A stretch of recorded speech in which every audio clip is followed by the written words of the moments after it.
आज हम लोग देखेंगे जीके के इम्पॉर्टेंट क्वेश्चन के सीरीज़ का पार्ट 3। तो है फ्रेंड्स, स्वागत है आपका मेरे यूट्यूब चैनल में। दोस्तों, ये क्वेश्चंस जो मैं आपसे शेयर कर रहा हूँ ये बहुत सारे कम्पिटिटिव एग्जाम्स में बार बार रिपीटेड क्वेश्चंस हैं और ये आगामी रेलवे, एसएससी, लेखपाल, पुलिस, जितने भी कम्पिटिटिव एग्जाम्स हैं उनमें समान रूप से इम्पॉर्टेंट है। तो आइए देखते हैं आज के सीरीज़ का पहला क्वेश्चन। मीथेन जिसके वायुमंडल में उपस्थित है वह कौन सा ग्रह है? चंद्रमा, सूर्य, बृहस्पति या मंगल? तो इसका राइट आंसर होगा मंगल ग्रह। दोस्तों, मंगल ग्रह से जुड़े कुछ तथ्य के बारे में और जानते हैं। मंगल ग्रह को लाल ग्रह के नाम से भी जाना जाता है। इसका रंग लाल आयरन ऑक्साइड की उपस्थिति के कारण है। यह अपनी दूरी पर 24 घंटे में एक बार पूरा चक्कर लगाता है। इसके दो उपग्रह हैं, फोबोस एवं डिमोस। यह सूर्य की परिक्रमा करने में लगभग 687 दिन का समय लेता है। चलते हैं अगले क्वेश्चन की तरफ। संविधान में कितने प्रकार के आपातकालों का प्रावधान है? 4, 3, 1 या 2? तो इसका राइट आंसर होगा 3। संविधान में 3 प्रकार की इमरजेंसी का उल्लेख है। देखते हैं कौन कौन से। तो भारतीय संविधान में 3 प्रकार के असाधारण परिस्थितियों का उल्लेख है जिसके कारण संविधान द्वारा स्थापित सामान्य शासन व्यवस्था में परिवर्तन किया जा सकता है।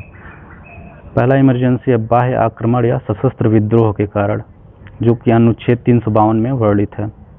इसे राष्ट्रीय आपात के नाम से भी जाना जाता है, नेशनल इमरजेंसी। दूसरे प्रकार का आपातकाल है राज्यों में संवैधानिक तंत्र विफल होने से उत्पन्न आपात, जो कि अनुच्छेद 356 के तहत वर्णित है।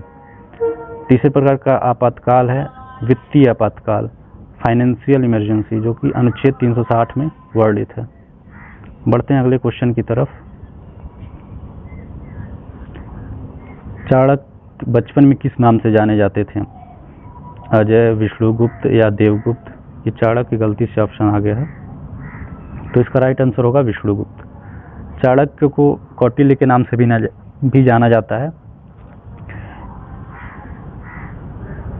बढ़ते हैं अगले क्वेश्चन की तरफ।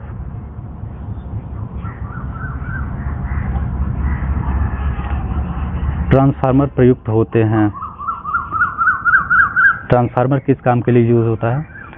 ऑप्शन ए, एसी को डीसी में बदलने के लिए, या डीसी को एसी में बदलने के लिए, या डीसी वोल्टेज की अपचयन करने हेतु, एसी वोल्टेज का उपचयन या अपचयन करने हेतु। तो इसका राइट आंसर होगा ऑप्शन नंबर डी।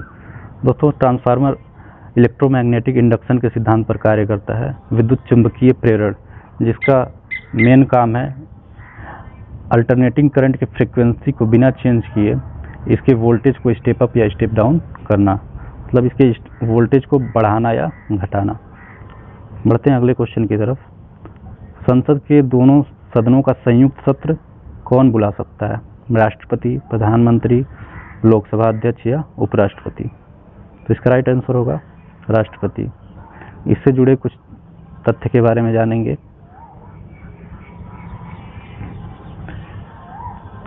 भारतीय संविधान के अनुच्छेद 108 के तहत जब किसी विधेयक के संबंध में लोकसभा एवं राज्यसभा के बीच असहमति हो जाती है, तब उस स्थिति में राष्ट्रपति संसद के दोनों सदनों का संयुक्त सत्र बुला सकता है और इस सत्र की अध्यक्षता करेंगे लोकसभा अध्यक्ष। दोस्तों, ये क्वेश्चन भी बार बार पूछा जाता है कि संयुक्त सत्र की अध्यक्षता कौन करता है? तो लोकसभा अध्यक्ष। बढ़ते हैं अगले क्वेश्चन की तरफ। मनुस्मृति मुख्यतः संबंधित है समाज व्यवस्था से, कानून से, अर्थशास्त्र से या राज्य कार्य पद्धति से? तो उसका राइट आंसर होगा समाज व्यवस्था से। मनुस्मृति सर्वाधिक प्राचीन एवं प्रामाणिक ग्रंथ है जो कि शुंग काल में लिखी गई थी। इसकी रचना ऋषि मनु ने की थी। बढ़ते हैं अगले क्वेश्चन की तरफ।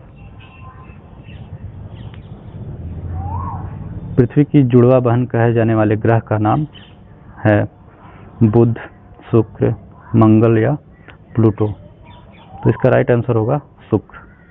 शुक्र को पृथ्वी का जुड़वा बहन भी कहा जाता है। इसके बारे में, शुक्र ग्रह के बारे में कुछ और तथ्य जानेंगे। शुक्र ग्रह सर्वाधिक चमकीला ग्रह है। इसे भोर का तारा या सांझ या संध्या का तारा के नाम से भी जाना जाता है। इस ग्रह पर दिन एवं रात का तापमान लगभग एक समान रहता है। इस ग्रह का अपना कोई उपग्रह नहीं है।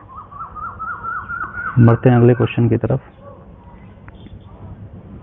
धान के खेत से निकलने वाली गैस है इथेन, मीथेन, नाइट्रोजन या उपरोक्त सभी। तो इसका राइट आंसर होगा मीथेन। बढ़ते हैं अगले क्वेश्चन की तरफ। भारत में वित्तीय आपातकाल की घोषणा आज तक कितनी बार की गई है? तो दोस्तों हमने ऊपर क्वेश्चन में देखा कि फाइनेंशियल इमरजेंसी अनुच्छेद 360 के तहत वर्णित है। तो भारत में फाइनेंशियल इमरजेंसी अभी तक कभी भी नहीं हुई है। बढ़ते हैं अगले क्वेश्चन, और इस सीरीज का लास्ट क्वेश्चन है ये। पेड़ की आयु का पता लगाया जा सकता है पेड़ की पत्तियों की गणना करके, उसके धड़ यानी ट्रंक पर वलयों की संख्या की गणना करके, नंबर ऑफ रिंग्स, पेड़ की शाखाओं की गणना करके, या उस पेड़ की ऊंचाई की माप करके। तो इसका राइट आंसर होगा ऑप्शन नंबर बी। दोस्तों पेड़ जो होता है उसके ट्रंक पर हर साल एक रिंग बनता है जिसको काउंट करके हम उस पेड़ की आयु का पता लगा सकते हैं।